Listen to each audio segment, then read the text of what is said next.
Welcome to the channel Roshni publication. और आज की हमारी वीडियो होने जा रही है क्लास 10 बिहार बोर्ड के स्टूडेंट जो 2026 बिहार बोर्ड एग्जामिनेशन में अपीयर करने जा रहे हैं, उनके बायोलॉजी टेक्स्ट बुक के फर्स्ट चैप्टर का ऑब्जेक्टिव वीडियो। जिसमें हम करेंगे इस वीडियो में ऑब्जेक्टिव का आपका क्वेश्चन सारा डील। हमने ऑलरेडी पार्ट 1 पोस्ट कर दिया जिसमें हमने 35 क्वेश्चन किए थे। इस वीडियो में भी हम 35 क्वेश्चन करने जा रहे हैं, तो टोटल 70 क्वेश्चन इस चैप्टर से हम डील करने जा रहे हैं। तो इस वीडियो में हम करेंगे 35 क्वेश्चन जो है पार्ट 2। हमारा ये वीडियो क्या है, ऑब्जेक्टिव क्वेश्चंस का पार्ट 2, जिसमें हम करेंगे डील 36 नंबर के क्वेश्चन से। बिहार बोर्ड क्लास 10 के स्टूडेंट्स का बायोलॉजी जो फर्स्ट चैप्टर है लाइफ प्रोसेसेस जैव प्रक्रम, जिसमें जीवन जीने के लिए जो हमें जरूरतें हैं या फिर हमारे बॉडी में जो क्रियाएं होती है जो हमारे जीवित रहने के लिए जरूरी है, वो सारी क्रियाएं हम पढ़ते हैं जैव प्रक्रम में। जैसे श्वसन, उत्सर्जन, ये सारी पोषण की जो क्रियाएं थी, ये क्या है, जैव प्रक्रम की क्रियाएं। तो उसी चैप्टर को हमने 4 वीडियो में उस 4 टॉपिक को हमने पढ़ाया था। ठीक है, तो जाके आप वो वीडियो भी सर्च कर सकते हैं, डिटेल डिस्क्रिप्शन और बहुत ही अच्छी तरीके से मैंने आपको वो टॉपिक समझाया है। तो 4 ऑलरेडी वीडियोस जो इसके हैं लॉन्ग फॉर्मेट में पोस्टेड हैं, जो टॉपिक्स को आपको सारे क्लियर करेंगे। और एक ऑब्जेक्टिव का पार्ट 1 हमने पोस्ट कर दिया है बायोलॉजी का, तो आप जाके वो साइंस के हमारे प्लेलिस्ट में वो वीडियो देख सकते हैं, सर्च कर सकते हैं। और आज जो वीडियो ये होने जा रही है 36 जो क्वेश्चन है वहां से हम शुरू करेंगे, क्योंकि हमने 35 क्वेश्चन पार्ट 1 के बाद जो ऑब्जेक्टिव का जो ये वीडियो है उसमें हमने पोस्ट कर दिया है। तो 36 क्वेश्चन है, एक वयस्क मनुष्य के कितने दांत होते हैं। तो एक जो अडल्ट मेल है या फीमेल अडल्ट ह्यूमन है, उसके कितने दांत होते हैं वयस्क मनुष्य के। तो ऑप्शन क्या है, A 30, B 32, C 34, D 28। तो आंसर हमारा क्या है, सिंपली हमने तो इस क्वेश्चन आंसर को बचपन से देखा है ना, तो हमें क्या पता है कि मनुष्य के कितने दांत होते हैं, तो 32। तो हमारा आंसर क्या हो जाएगा, 32, 32 दांत। कितने होते हैं वयस्क मनुष्य के दांत, 32। ठीक है, तो हमारा आंसर है B 32।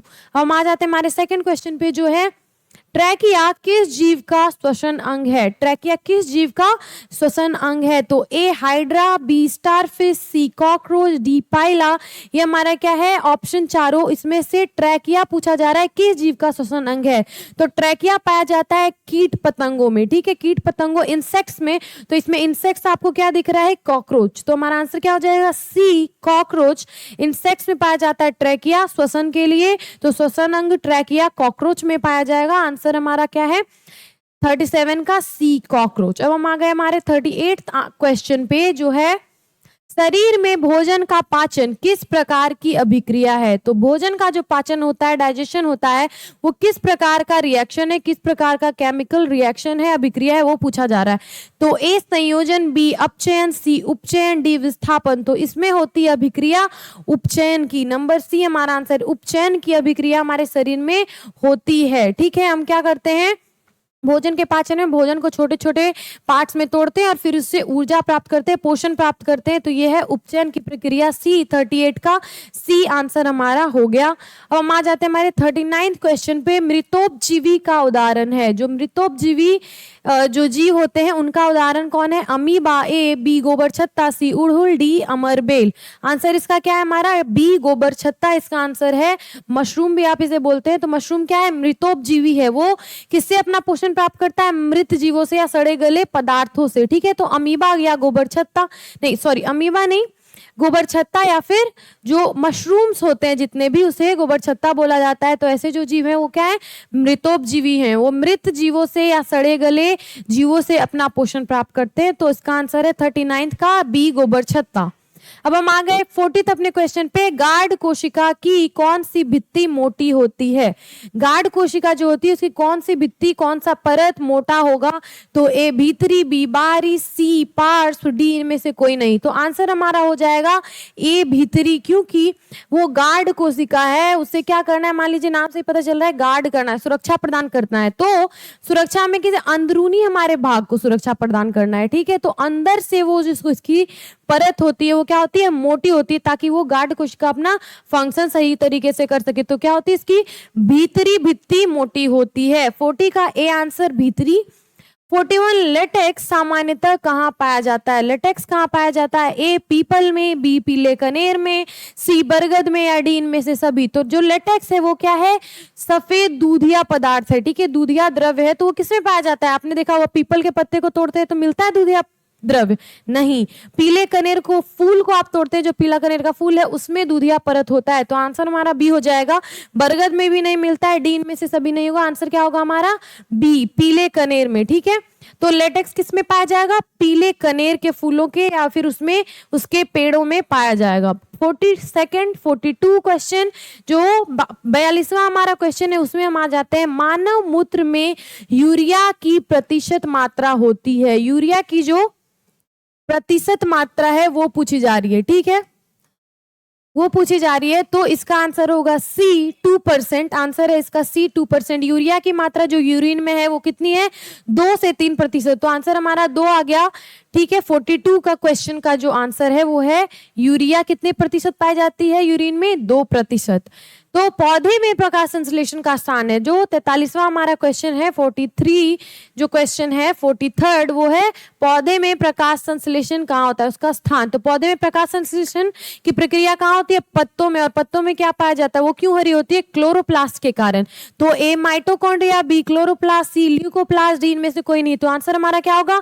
बी, क्लोरोप्लास्ट में। पौधों का कहाँ पे प्रकाश संश्लेषण की प्रक्रिया होगी? या तो पत्ता आंसर होगा या फिर पत्तों में पाया जाने वाला क्लोरोप्लास्ट। बी हमारा आंसर हो गया 43 जो क्वेश्चन है। तो अब हम आ गए हमारे 44th क्वेश्चन पे, वो है परिशेषिका हिस्सा है। परिशेषिका किस चीज का हिस्सा है? ए आहार नाल का, बी तंत्रिका तंत्र का, सी संवहन तंत्र का, डी जनन तंत्र का। तो परिशेषिका हिस्सा है हमारे आहार नाल का, ठीक है। परिशेषिका किसका हिस्सा है? हमारे आहार नाल का। 44th का ए हो गया आहार नाल, ठीक है। अब हम देख लेते हैं हमारा 45th क्वेश्चन। 45वां क्वेश्चन जो है, मनुष्य के दांत की सबसे ऊपरी परत क्या है? तो ऑप्शन है हमारा ए डेंटाइन, बी इनामेल, सी मज्जा गुहा, डी अस्थि। तो ऊपरी परत में हमारा आंसर हो जाएगा बी, इनामेल। इनामेल है दांत की सबसे ऊपरी परत, ठीक है। तो आंसर हमारा 45th का हो गया बी, इनामेल। अब हम आ जाते हैं हमारे 46th क्वेश्चन पे, जो है 46वां क्वेश्चन। पायरुवेट के विखंडन से यह कार्बन डाइऑक्साइड, जल तथा ऊर्जा देता है और यह क्रिया होती है। तो यह क्रिया कहाँ होती है? पायरुवेट का विखंडन कहाँ होता है और हमें क्या मिलता है? कार्बन डाइऑक्साइड, जल और ऊर्जा।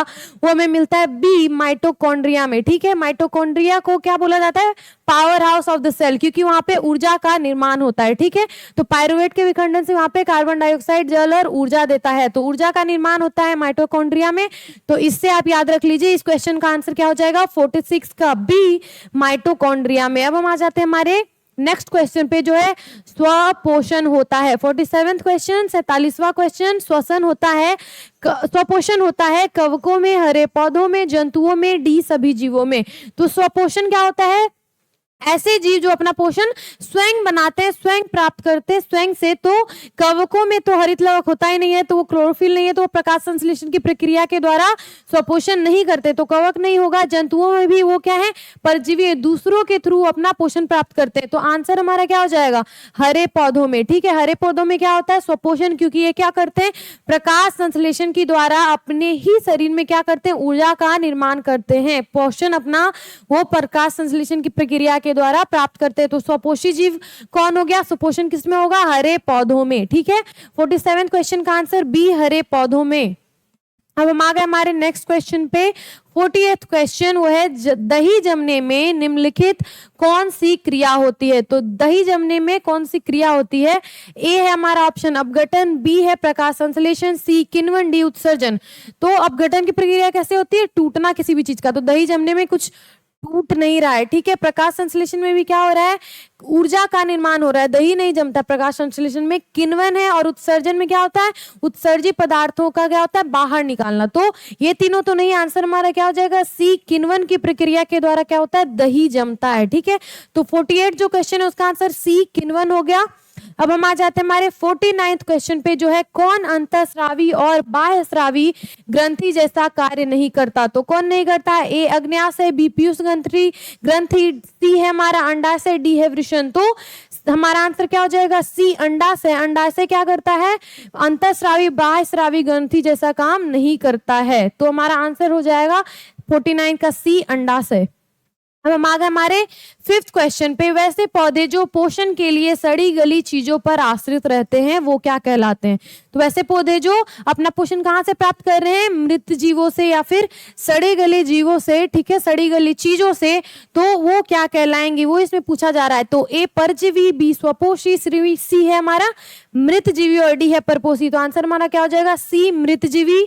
मृत जीवी पौधे या जंतु कौन होते हैं? जो सड़ी गली चीजों से या फिर मृत जीवों से अपना पोषण प्राप्त करते हैं। तो 50 का आंसर सी मृत जीवी पौधे हो गया।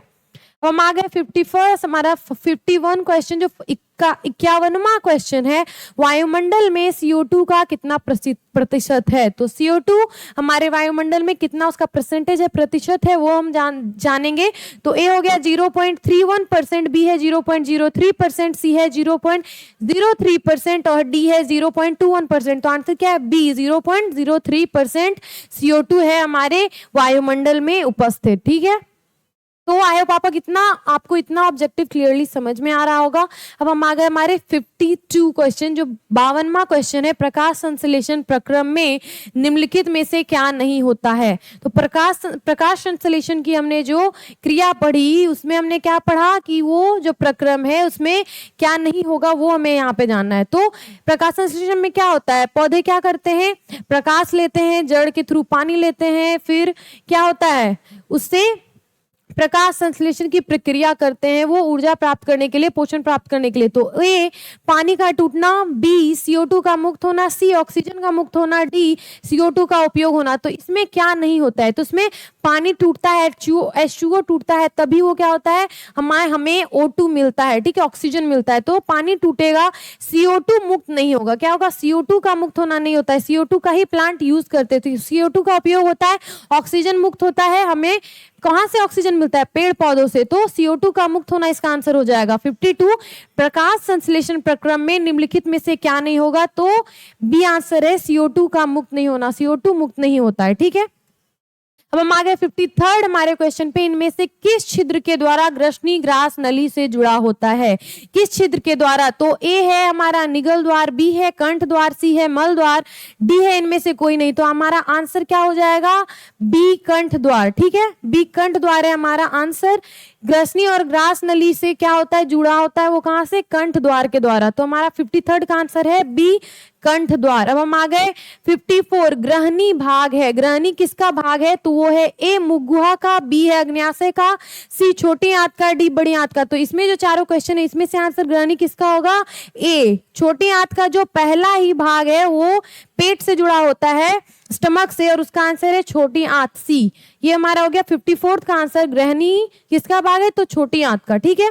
पादपों में पाया जाने वाला वृद्धि हार्मोन इसमें से क्या है? पादपों में, पेड़ पौधों में पाया जाने वाला वृद्धि हार्मोन, ऑप्शन हमारे पास क्या क्या है? ए जिब्रेलिन, डी बी एड्रिनलिन, सी इंसुलिन, डी थायरॉक्सिन। तो आंसर हमारा क्या हो जाएगा? ए जिब्रेलिन आंसर। जिब्रेलिन क्या है? आप याद रखिए, जिब्रेलिन क्या है? वृद्धि हार्मोन, ग्रोथ हार्मोन है जिब्रेलिन, ठीक है, ग्रोथ हार्मोन है जिब्रेलिन, पादपों में पाया जाने वाला। 55th क्वेश्चन का आंसर है ए जिब्रेलिन, वृद्धि हार्मोन है, पादपों में पाया जाने वाला। अब हम आगे हमारे 56th क्वेश्चन पे, जो है 56th क्वेश्चन, प्रकाश संश्लेषण द्वारा किसकी प्राप्ति होती है? तो प्रकाश संश्लेषण के द्वारा हमने देखा क्या नहीं होता है। अब हम देखेंगे क्या मिलता है हमें। तो ए वसा, C glucose, B protein, D प्रकाश। तो हमें क्या मिलता है प्रकाश संश्लेषण की प्रक्रिया के द्वारा? तो हमें क्या मिलेगा? ग्लूकोज मिलेगा। क्या मिलेगा? ग्लूकोज। ग्लूकोज क्या है? ऊर्जा हमें ग्लूकोज के द्वारा ही मिलती है, ठीक है, ग्लूकोज है शर्करा का एक रूप। तो प्रकाश संश्लेषण के द्वारा हमें क्या मिलता है? ग्लूकोज मिलता है। वसा नहीं मिलता है, प्रोटीन नहीं, प्रकाश नहीं, क्या मिलेगा? ग्लूकोज, ठीक है। 57th क्वेश्चन अब हम देख लेते हैं। वह कौन सा प्रक्रम है जिसके द्वारा शरीर में ऊर्जा का उत्पादन होता है? कौन सी प्रक्रिया है जिसमें शरीर में ऊर्जा का उत्पादन होता है? तो ए है श्वसन, सी उत्सर्जन, बी पोषण, डी उत्तेजनशील। तो उत्तेजनशील तो नहीं होगा, पोषण के द्वारा हमें क्या प्राप्त होता है? पोषण प्राप्त होता है, हमें मिनरल्स मिलते हैं, ठीक है। सी से उत्सर्जन से, तो उत्सर्जित पदार्थ का हमारे शरीर से बाहर निष्कासन होता है। तो हमारा आंसर ए है श्वसन। श्वसन की प्रक्रिया के द्वारा क्या होता है? हमारे कोशिका में ऊर्जा का निर्माण होता है। कोशिका में किसमें? माइटोकॉन्ड्रिया में। तो हमारा आंसर क्या हो जाएगा, शरीर में ऊर्जा का उत्पादन किस प्रक्रिया के द्वारा होता है, तो ए श्वसन की प्रक्रिया के द्वारा। ये हमारा आंसर हो गया 57वें क्वेश्चन का। अब हम आ गए हमारे 58वें क्वेश्चन पे। मानव आहार नाल का सबसे लंबा भाग है। मानव आहार नाल का सबसे लंबा भाग क्या है, ए ग्रसनी, बी अमाशय, सी छोटी आंत, डी ग्रास नली। तो क्या होगा उसका आंसर, सी छोटी आंत। आंसर क्या है, सी छोटी आंत। ये छोटी आंत नाम है पर ये सबसे लंबी है। मानव आहार नाल की सबसे लंबा अंग, एक पार्ट बोल सकते हैं, वो है छोटी आंत। ठीक है, अब हम आगे हमारे 59 क्वेश्चन में। इनमें से क्या जठर रस में मौजूद नहीं होता। जठर रस जो होती है हमारे, उसमें क्या है, क्या मौजूद नहीं होता है, वो हम देखेंगे। तो ए पाचन की प्रक्रिया में जठर रस का यूज होता है, तो ए हाइड्रोक्लोरिक अम्ल उसमें होता है, बी म्यूकस, सी पेप्सिनोजिन, डी पित्त। तो बी म्यूकस भी होगा, पेप्सिनोजिन भी होगा, क्या नहीं होगा, डी पित्त नहीं होता है। किसमें, जठर रस में पित्त नहीं होता है। 59 का आंसर है डी पित्त। 60 क्वेश्चन जो है 60वां क्वेश्चन। इनमें से कौन मनुष्य के छोटी आंत का भाग नहीं है। तो मनुष्य के छोटी आंत का भाग इसमें से डुओडेनम, ए है हमारा ऑप्शन बी कोलन, सी जेजुनस और इलियम। तो आंसर है हमारा बी कोलन। कोलन क्या है, छोटी आंत का भाग नहीं है। ठीक है, कोलन है वो छोटी आंत का भाग नहीं है। 60 का आंसर हमारा बी हो गया, कोलन। अब हम आ गए हमारे नेक्स्ट क्वेश्चन पे। 61 है हमारा 61वां क्वेश्चन। छोटी आंत में भोजन का पाचन पूर्ण होने के बाद वह क्या कहलाता है।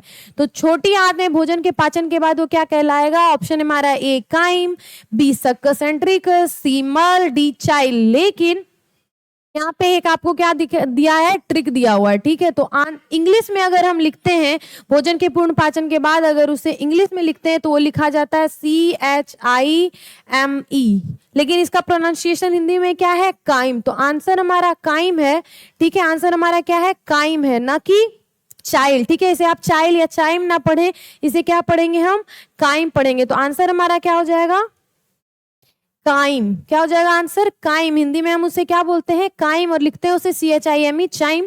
छोटी आंत में भोजन का पाचन पूर्ण होने के बाद वो क्या कहलाता है, काइम लिखा जाता है CHIME, उसे क्या पढ़ेंगे, काइम। तो हमारा आंसर हो गया 61 का ए काइम। चाइल्ड और चाइम में आप आंसर ना लगाएं। ठीक है, फिर हमारा 62 क्वेश्चन है। निम्नलिखित में किस रचना की मदद से अमीबा अपना भोजन ग्रहण करता है। तो ये पोषण की प्रक्रिया में हमने ये सारी चीजें पढ़ाई हैं। हमने क्या किया है, 4 पार्ट में जैव प्रक्रम जो हमारा ये चैप्टर है बायोलॉजी का फर्स्ट, उसे पोस्ट किया है हमारे चैनल पे। 4 पार्ट है, बहुत ही डिटेल तरीके से मैंने आपको ये चैप्टर समझाया है। उसमें हमने अमीबा में भी जो पोषण होता है वो भी देखा है। तो अगर आपको ये डिटेल में समझना है, थोड़ा लॉन्ग आंसर टाइप्स के लिए भी आपको प्रिपरेशन करना है, तो जाके उन वीडियोस को हमारे बायोलॉजी के प्लेलिस्ट में आप चेकआउट कर सकते हैं। अब हम आ गए हमारे इस क्वेश्चन पे। अमीबा अपना भोजन ग्रहण करता है, ए कूटपाद द्वारा, बी न्यूक्लियस, सी भोजन राजधानी, डी कोशिका मुक्त। तो किस रचना की मदद से अमीबा अपना भोजन ग्रहण करेगा, तो वो कूटपादों द्वारा ग्रहण करेगा। ठीक है, कूटपाद इसका आंसर हो गया, वो भोजन को अंदर लेता है कूटपाद की मदद से। अब हम आ गए हमारे 63rd क्वेश्चन पे। निम्नलिखित में कौन अमीबा में पोषण की प्रक्रियाओं में से एक नहीं है। ठीक है, अमीबा, ये क्या है, अमीबा लिखा हुआ है। ठीक है,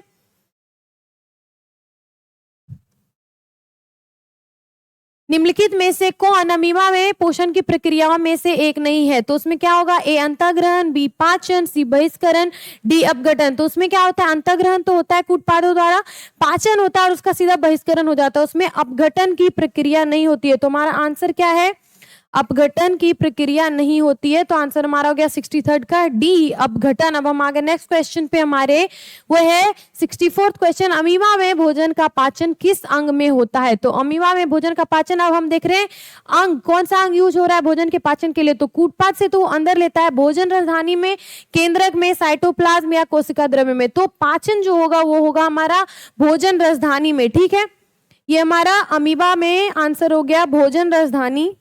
तो हमारा इसका आंसर हो गया बी, भोजन राजधानी में। अमीबा में भोजन का पाचन किस अंग में होता है, भोजन राजधानी में। बी हो गया 64th का आंसर। अब हम आ जाते हैं हमारे नेक्स्ट क्वेश्चन पे, वो है 65th क्वेश्चन, पैरामीशियम में भोजन का अंतर्ग्रहण शरीर के किस रचना से होता है? हमने ए कोश के जी में अमीबा देख लिया, अब हम देख रहे हैं वन सेलुलर जो बॉडी होती है, सेल होता है, उसमें पैरामीशियम भी आता है। तो पैरामीशियम में भोजन का अंतर्ग्रहण कैसे होगा? तो ए भोजन रसदानी से या फिर कोशिका मुख से, सीलिया से या केंद्रक से। तो आंसर हमारा क्या हो जाएगा? सेकेंड ऑप्शन बी, कोशिका मुख से। ठीक है, कोशिका मुख से हमारा हो जाएगा पैरामीशियम में भोजन का अंतर्ग्रहण। तो 65 का आंसर बी, कोशिका मुख से। हम आगे हमारे नेक्स्ट क्वेश्चन पे जो है 66th क्वेश्चन, मनुष्य के आहार नाल की लंबाई कितनी होती है? तो मनुष्य के आहार नाल की लंबाई क्या होती है? 8 से 10 मीटर। ए हो गया हमारा आंसर, 8 से 10 मीटर होती है मनुष्य के आहार नाल की लंबाई। ठीक है, 66 का ए 8 से 10 मीटर। अब हम आ गए हमारे नेक्स्ट क्वेश्चन पे 67th क्वेश्चन, मनुष्य को भोजन के विभिन्न स्वादों का ज्ञान निम्नांकित किस रचना की मदद से होता है? ठीक है, तो स्वाद हम जो भी भोजन करते हैं उसके स्वाद का पता हमें किस अंग से या किस रचना से मिलता है या मदद से होता है? तो ए दांत से, बी लार ग्रंथि से, सी स्वाद नलियों से, डी दांत की मज्जा गुहा। दांत की मज्जा गुहा नहीं होगा, दांत से भी नहीं होगा, क्योंकि स्वाद का पता दांत से नहीं चलता है। लार ग्रंथि से क्या होता है? भोजन का पाचन में मदद किया जाता है, तोड़ने में उसे मदद किया जाता है। लेकिन सी स्वाद नलियां जो है वो हमारा आंसर हो गया। स्वाद नलियां क्या करती है? हमें किसी भी भोजन का क्या करती है? स्वाद पाने में हेल्प करती है, मदद करती है। तो 67 का आंसर है सी, स्वाद नलियों से। अब हम नेक्स्ट क्वेश्चन पे हमारे आ गए, दांतों की अच्छी प्रकार से सफाई नहीं करने पर दांतों पर बनने वाला एक स्थायी परत क्या कहलाता है?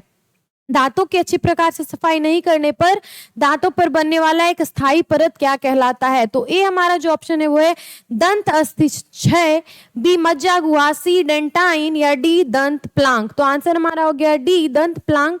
ठीक है, दंत डेंटल प्लैंक बनता है, वो क्या होता है? अच्छे से प्रकार से सफाई नहीं करने पर एक स्थायी परत बन जाती है। तो डी हमारा आंसर हो गया 68 का। अब हम आ गए हमारे 69th क्वेश्चन पे, इनमें कौन मनुष्य के मुख गुहा में पाई जाने वाली लार ग्रंथि नहीं है? ठीक है, तो लार ग्रंथि का कौन सा भाग नहीं है? तो ए अग्न्याशय इसका सिंपली आंसर हो जाएगा, क्योंकि बाकी सारे जो पैरोटीड, सब मैंडिबुलर और सबलिंगुअल है वो है लार ग्रंथि के पार्ट, अग्न्याशय नहीं होगा। तो आंसर हमारे 69 का क्या है? अग्न्याशय। ऐसे भी वो सबसे अलग दिख रहा है और सबसे अलग नाम है और आपको समझ में आ जाना चाहिए, वही आंसर होगा। अब हम आ गए हमारे नेक्स्ट क्वेश्चन पे जो है 17th क्वेश्चन, अमाशय की भीतरी दीवार पर किस प्रकार की कोशिकाओं का स्तर होता है? तो अमाशय की जो भीतरी दीवार होती है उस पर किस प्रकार की कोशिकाओं का स्तर होता है? तो ये क्या है? सारी एपिथेलियम कोशिकाएं, लेकिन उसमें क्या हमारे पास ऑप्शंस हैं? सल्काव, क्यूबिकाइल, फिर पक्षमल या फिर स्तंभाकार। तो आंसर हो जाएगा हमारा डी, स्तंभाकार।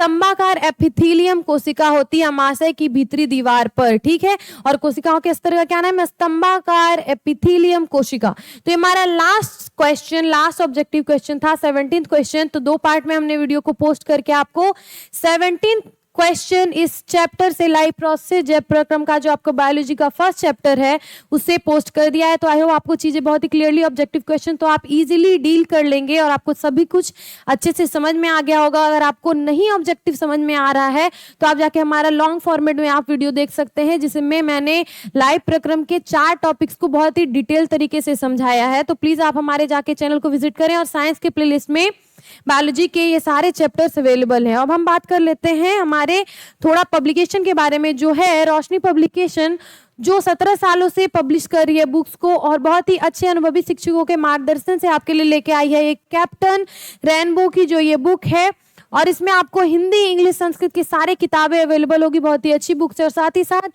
क्वेश्चन बैंक हम आपके लिए लेके आए हैं, जो सारे आपका जो ऑनलाइन प्लेटफॉर्म्स है उस पे अवेलेबल है, हमारे आपके नज़दीकी बुक स्टोर्स पे अवेलेबल है, और हमारे चैनल के डिस्क्रिप्शन में आपको मिल जाएगा हमारा ऑफिशियल वेबसाइट भी, जहां से भी आप किताबें परचेस कर सकते हैं। और साथ ही साथ एक और बुक हम आपके लिए लेके आए हैं, जो है जिसमें आपको सारे ऑब्जेक्टिव क्वेश्चंस आपको मिलेंगे। जितने भी ऑब्जेक्टिव्स आपने इस वीडियो में देखे वो ऑब्जेक्टिव क्वेश्चंस वहां पे अवेलेबल होंगे। तो जाके आप कैप्टन रेनबो सीरीज की रोशनी पब्लिकेशन की बुक, अगर आपको ये वीडियोज अच्छी लग रही है तो वो बुक भी आपके लिए बहुत ही हेल्पफुल होगी, तो आप जाके वो बुक परचेस करें। And thank you so much for watching these videos and supporting us। बहुत बहुत आपका धन्यवाद, शुक्रिया। Stay tuned and keep visiting our channel. Thank you.